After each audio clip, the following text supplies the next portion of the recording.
Drama में सब कुछ है। एक ड्रामा मशहूर होने के लिए जो मसाला चाहिए होता है ना, वो हमें वो एक स्ट्रॉन्ग इंडिपेंडेंट लड़की दिख रही है। वो है क्या? अगर हम करें तो करें क्या, बोले तो बोले क्या? फाइनली सदफ ने जॉब ऑफर एक्सेप्ट कर ली है। प्यारी समझ गई। कुछ इन्हें कोई चवल फैमिली, मतलब एक बंदा कहाँ से, वो कनाडा से मेरे ख्याल में आया है, बाहर किसी कहीं गया हुआ था, वहाँ से वो सारे काम छोड़ के इनके घर पे अफसोस करने के लिए आया है। और ये लोग कैसे अजीब हरकतें कर रहे हैं। हम मालूम है तेरे बाप को मत सिखा।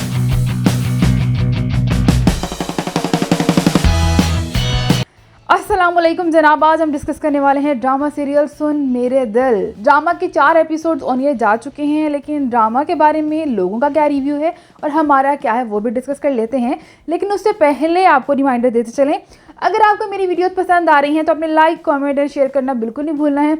और इसके अलावा आपने मेरा चैनल सब्सक्राइब भी करना है।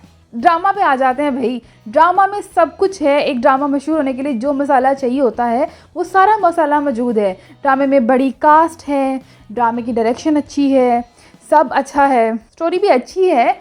ये भी है कि जब स्टोरी शायद बन रही होती है, अभी कैरेक्टर्स जो होते हैं हमें समझ आ रहे होते हैं, हमारी इन्वॉल्वमेंट अभी उस तरह से नहीं हुई कैरेक्टर्स में। जैसे जैसे ये होगी ना हमारी इन्वॉल्वमेंट इन कैरेक्टर्स में, तो आई एम श्योर ये ड्रामा चलेगा नहीं, ये दौड़ेगा। इसमें चाहिए क्या हमें वो बात कर लेते हैं। अच्छा, एक सबसे बड़ा जो हमें मसला आ रहा है इसमें, जो सदफ का कैरेक्टर है, लड़की का कैरेक्टर ना क्लियर नहीं है। चलो बिलाल अब्दुल्ला की बात करें, वो कैरेक्टर लेस है तो उसका कैरेक्टर क्लियर है।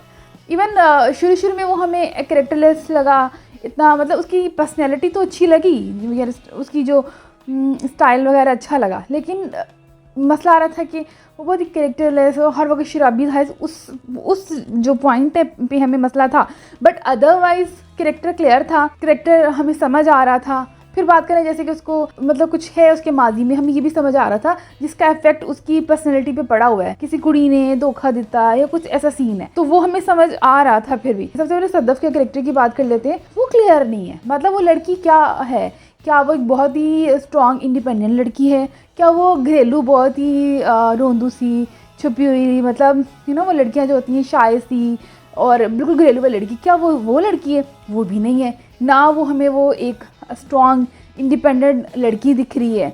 वो है क्या? मतलब अभी उसका वो कैरेक्टर हमें क्लियर नहीं हो रहा है। मतलब वो लड़की बाहर आती जाती है, उसने यूनिवर्सिटी की अपनी जो एजुकेशन वो भी कंप्लीट कर ली हुई है, लेकिन वो इतनी शाय थी कि एक लड़का उसको अगर प्रपोज करने आ गया है तो डरनी शुरू हो गई है। इवन उसकी फैमिली भी इतनी कंजर्वेटिव नहीं है, मतलब उसकी माँ भी उसके साथ है, सब कुछ है, लेकिन वो कुड़ी लकड़ी छुपती फिर दी है। फिर उसके बाद ये आता है कि उसको नौकरी की एक ऑफ़र आई है और वो भी एक रेफरेंस से आई है, ठीक है। तो वो ना तो उसको एक्सेप्ट करिए ना रिजेक्ट करिए, और वो खुश भी है कि मुझे बिलाल अब्दुल्ला की ऑफ़र आई है तो मैं रिजेक्ट क्यों करूँ। तो उसकी अपनी कोई राय नहीं है, मतलब अगर तो वो वहाँ पे रिजेक्ट करती इस वजह से कि मैं अपनी बलबूते पे कुछ करना चाहती हूँ, तो हम कहते हैं कि ये मतलब थोड़ी ज़्यादा ही स्ट्रॉन्ग लड़की है, मतलब जब ना एक करियर बनाना चाहती है, ठीक है।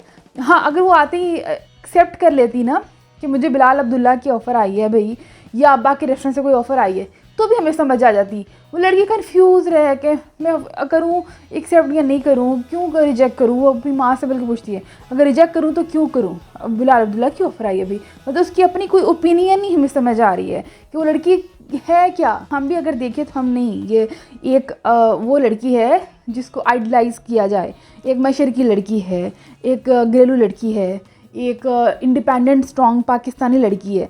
वो क्या है, मतलब वो लड़की का कैरेक्टर जो है ना, इवन कैरेक्टरलेस भी हो तो भी हमें वो कैरेक्टर तो क्लियर हो ना कि लड़की है ऐसी है, बट वो कैरेक्टर हमें भी क्लियर नहीं हो रहा है। तो इसमें एक ये मसला आ रहा है। एक मसला ये भी आ रहा है कि आते ही थोड़ी सैड, थोड़ी नहीं बल्कि सही आखिर वाली सैड न्यूज़ हो गई हैं। अच्छा जी, अब्बा जी फौत हो गए हैं। इवन मुझे जब लास्ट रिव्यू में दे रही थी मुझे लगा ये अब्बा जी फौत हो गए, जो वाइट कपड़े पहने हुए सब ने, बट मुझे लगा नहीं, अभी ड्रामे की शुरुआत है, इस शुरुआत में इतने ज़्यादा काम क्यों अवाम को दे रहे हैं। लेकिन नहीं, वो उन्होंने मार दिया, ठीक है।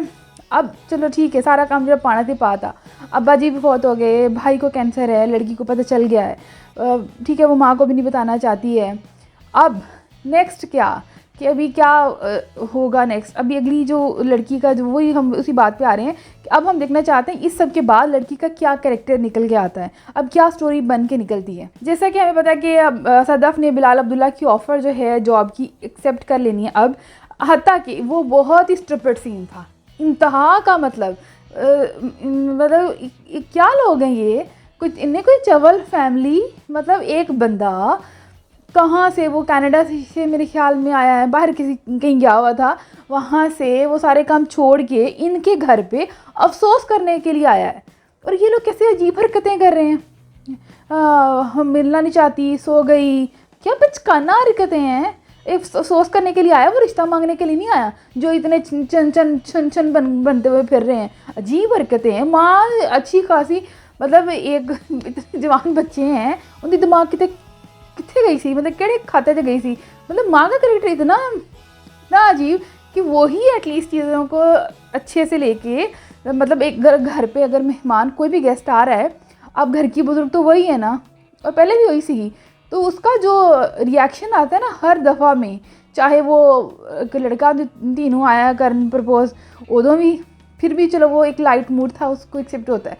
लेकिन इस मोमेंट पे जब वो अकेली घर की सरबराह है, वो इन्नियाँ छिछोरियाँ हरकतां कर रही है, फिर चलो वो तो बच्चा है ना, उन्हें सीधा मुंह से इनकार करता है। वो भी चवली मारी कि जब उसने बोला कि आपको कोई भी मदद चाहिए हो तो मैं आपकी मदद कर दूँ, इस तरह कुछ कहा बिलाल अब्दुल्ला ने। उसके जवाब में वो जो उनका जो बेटा है वो भी अजीब से जवाब देता है, स्ट्रेट फॉरवर्ड नो बोल देता है। मतलब कोई लिहाज कुछ तो होता है ना। वो बच्चा था तो आंटी जी ने थोड़ा सा कवर किया, लेकिन अजीब हरकत की कि मेरी कुड़ी सो गई है, हुणे वो सामने खड़ी से नज़र नहीं आया। पहले तो गल है कि तेरे शोहर ने सारी जिंदगी उत्थे जॉब की है, ठीक है, इस गल नूं रिस्पैक्ट कर दे। फिर उस तो बाद वो बंदा इन्नी दूरों आया है सिर्फ और सिर्फ तुहानूं अफसोस करने लिए, वो खा जूगा। इन्ना कुड़ियाँ खाण वाला हुंदा ते उन्होंने कुड़ियाँ की कमी है, ऐसा कौन सा इंसान है। मतलब इतना भी वो एज अ व्यूअर हम उस कैरेक्टर को देखें तो हमें नहीं वो इतना भी लग रहा कि हर कुड़ी को ही खा जाता है। सारे कैरेक्टर हम इग्नोर कर सकते हैं, लेकिन सद्दाफ के कैरेक्टर को नहीं कर सकते। वही लीड कैरेक्टर है जिसने स्टोरी को लेके जाना है, जिससे हमारा इंटरेस्ट डेवलप होना है। मतलब होने से पहले ही हमारा उसमें से ख़त्म हो रहा है, उस लड़की में से। उसकी जो हरकतें हैं, अंधिए क्या उसको नज़र नहीं आ रहा कि घर में अब्बा एक वाहिद ज़रिया था, घर के सोर्स ऑफ इनकम जिस था वो फौत हो गया है। अब घर कैसे चलना है, उसका जो डिसीजन था उस मोमेंट पे जब हीरा मानी आई है, पहले तो छुप गई जल्दी से जाके, तुझे खा जाएगा, तू दुनिया पे घूमती है फिरती है, इन्ना कड़ा तुम बंदे खांदा पे हो। उससे तुम जितना इंतहाई गुस्सा है ना इस पे सद्दफ पे। फिर अंदर जाके उसने पूछा कि तुम जॉब तो वहीं पे करोगी ना। नहीं मैं जॉब नहीं करूँगी। फिर भैन घर की तुम मंगन बाकी ने मंगन लाना है या आप मंगन जाना है, मतलब समझ नहीं आ रही। तुम्हें जॉब तो करनी पड़ेगी ना, अब तो ज़रूरत है।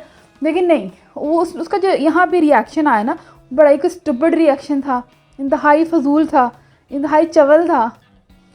फिर उसके बाद उसने आखिरकार तो जॉब एक्सेप्ट अब करनी है, वो तो अब उसको जब भाई का पता चलना है। घर में वो जो एक मिस्ट्री सी चलती रही ना कि एक मतलब कि वो भाई को उसके कैंसर है, उसको पता नहीं है, लड़के को तो पता है उसको ये मसला है, लेकिन उसकी फैमिली को पता नहीं है। लेकिन फिर वो कॉल आती है, वो सारी स्टोरी हमें थोड़ा इंगेज करके रखा उस सारे मामले में। सो उसके बाद अब जब नेक्स्ट एपिसोड की हम बात कर लेते हैं। फाइनली सद्दफ ने जॉब ऑफ़र एक्सेप्ट कर ली है और अब उसकी ज़रूरत भी है। और जो छोटा भाई का कैरेक्टर काफ़ी इंटेलिजेंट दिखाया गया। ये हालांकि वो बच्चा है, लेकिन उसने बोला कि अगर हमें कहीं पैसों की ज़रूरत पड़ी तो यही आदमी है जो हमारी मदद करेगा। और सद्दफ ऐसी अकलो फारग है, उन्होंने बिल्कुल अकल नहीं आई। इवन उसके अब्बा भी जाते हुए उसको अकल ले गए, बहन नीति है, कोई दिमाग खराब, तूने जहाँ भी जॉब करनी वहाँ मर्द तो होंगे ना, और हर मर्द अच्छा हो ये ज़रूरी तो नहीं है ना। मतलब वहाँ पे भी तुम्हें ऐसा बिलाल अब्दुल्ला जैसा बंदा होगा जो अपनी पर्सनल लाइफ में पता नहीं कैसा ही होगा। और हम किसी की पर्सनल लाइफ में हमें जाना बनता भी नहीं है। कोई क्या कर रहा है, क्या अगर वो अच्छा है, हमारे लिए अच्छा है, या अगर देखा जाए तो उस कंपनी के लिए भी अच्छा है, उन सब एम्प्लॉयज़ के साथ अच्छा है, तो क्या ज़रूरत है हमें उनकी पर्सनल लाइफ में जाने की या घुसने की। कोई क्या कर रहा है, और पता है क्या है, हम सबको ना दूसरों के कैरेक्टर की बहुत टेंशन होती है, हमें अपने कैरेक्टर की नहीं होती है। हम अपने बारे में नहीं सोचते हैं, ना जानना चाहते हैं कि हम क्या है। हमें ये टेंशन होती है अगला बंदा कितना कैरेक्टरलेस है तो है भाई, वो उसकी अपनी पर्सनल लाइफ है। अगर वो हमारे साथ अच्छा है, और अगर हम इस कैरेक्टर की बात करें, इस सिनेरियो की बात करें, तो अपनी कंपनी के लिए कितना अच्छा है, उसने कितने बेनिफिट्स दिए हैं अपनी। जब वो फर्स्ट एपिसोड ही था जब उसने अनाउंसमेंट की है, तो टीम ने हालांकि कम रखा हुआ था हर चीज़ का मार्जिन, इंक्रीमेंट का और जो भी अदर बेनिफिट्स है, बट उसने उसकी परसेंटेज बढ़ाई, मतलब उन सब के लिए बेनिफिट्स ऐड किए। मतलब वो चाहता है कि सबकी अपने एम्प्लॉयज़ की केयर करता है। सो वो उसका एक अच्छा सॉफ्ट पार्ट है लाइफ का। उसकी कोई सहेलियाँ हैं पर्सनल लाइफ में, कुछ भी है, वो एक अलग पार्ट है। वो उसका कोई इफ़ेक्ट नहीं है कंपनी पे या कंपनी के लोगों पे या कंपनी की लड़कियों पे। अगर हम इस कैरेक्टर की बात करें, मैंने नहीं देखा उन्हें हीरा मानी ने कोई तेरी आँख ना देखा हो या कुछ ऐसा किया हो, का प्रोफेशनली वो काम कर रहे हैं। तो और वैसे भी इस सिनेरियो की अगर हम बात करें, जब इनके घर पे अफसोस करने के लिए गया है तो हीरा मनी साथ में थी। रात 10 बजे का टाइम है जब अफसोस करने के लिए आए। और वो तो गुड़ी है ना, उन्हें खाते नहीं गया ना, लेकिन सदबबाजी ने खा जाना सीगा ए चुन्नी काकी नू। बहुत गुस्सा आया मुझे इस कैरेक्टर पे। अगर हम फाइनल कंक्लूजन की तरफ चलें कि अब ये ड्रामा चलेगा या नहीं चलेगा, चलेगा तो ज़रूर दौड़ेगा। और आई एम श्योर इस पर फिर ये कॉन्ट्रोवर्सीज़ में भी आएगा। इसके कुछ डायलॉग्स अभी से ही लोगों को थोड़े कर रहे हैं, तंग कर रहे हैं। जैसे वो जहर का डायलॉग है, वो लोगों को इतना पसंद नहीं आया, जिस पर हीरा मनी ने कहा कि अल्लाह का नाम लेके कलमा ले पढ़ के जहर पी जाओ, मतलब जहर पीने को ज़्यादा फोकस किया गया। इस पर लोगों ने काफ़ी क्रिटिसाइज़ किया। और आगे जाके भी, क्योंकि इस ड्रामे से मुझे ऐसी वाइब्स आ रही हैं कि ये थोड़ा जाएगा, चलेगा नहीं, दौड़ेगा। एक तो क्योंकि इसमें सारा मसाला मौजूद है जो एक ड्रामा हिट होने के लिए चाहिए होता है। बस ये थोड़ी स्टोरी बनने की, उठने की ज़रूरत है। जैसे ये क्लिक करेगी ना स्टोरी आहिस्ता आहिस्ता, तो ये आगे आगे दौड़ेगा। बस इसमें हमें एक चीज़ की ज़रूरत है, सद्दफ की एक स्ट्रॉन्ग कैरेक्टर की और सबके कैरेक्टर्स क्लियर होने की कि हाँ ये अगर बुरा है, जैसे बिलाल अब्दुल्ला बुरा है, वो क्लियर है। अभी इसी तरह बाकी जो कैरेक्टर्स हैं वो अपने कैरेक्टर में जैसे जैसे क्लियर होते जाएंगे ना, और आगे स्टोरी बनेगी। और स्पेशली जब लोगों में क्लिक करता है, जब या तो एक लव स्टोरी शुरू हो जाएगी जैसे ही, या एटलीस्ट वन साइडेड ही हो, लव स्टोरी शुरू हो, तो वो जब वो लव एंगल स्टार्ट होता है वो ज़्यादा कनेक्ट करना शुरू हो जाता है। वो जब अब मुझे लगता है कि मज़ीद 2-3 एपिसोड में या 4 एपिसोड में जाके ऐसा कुछ होगा, जैसे कि होगा फिर ये लोगों को कनेक्ट करना शुरू करेगा। सो ये है जी मेरा रिव्यू इस ड्रामा के हवाले से। अगर आपको पसंद आ रहा है तो आपने लाइक, कमेंट और शेयर करना बिल्कुल नहीं भूलना है। अगर नहीं भी आ रहा फिर भी कर दो नहीं, लेकिन अगर आ रहा तो फिर नहीं करना, फिर आपने सिर्फ कमेंट करना है कि क्यों नहीं आ रहा है। इसके अलावा आपने मेरा चैनल सब्सक्राइब करना है, बेल आइकन पर क्लिक करना बिल्कुल नहीं भूलना है। उससे क्या फ़ायदा होगा? उससे ये फ़ायदा होगा कि आपको मेरे नेक्स्ट नोटिफिकेशंस रिसीव होते रहेंगे। अपना बहुत ज़्यादा ख्याल रखना है, दुआ में याद रखना है। Tata bye bye.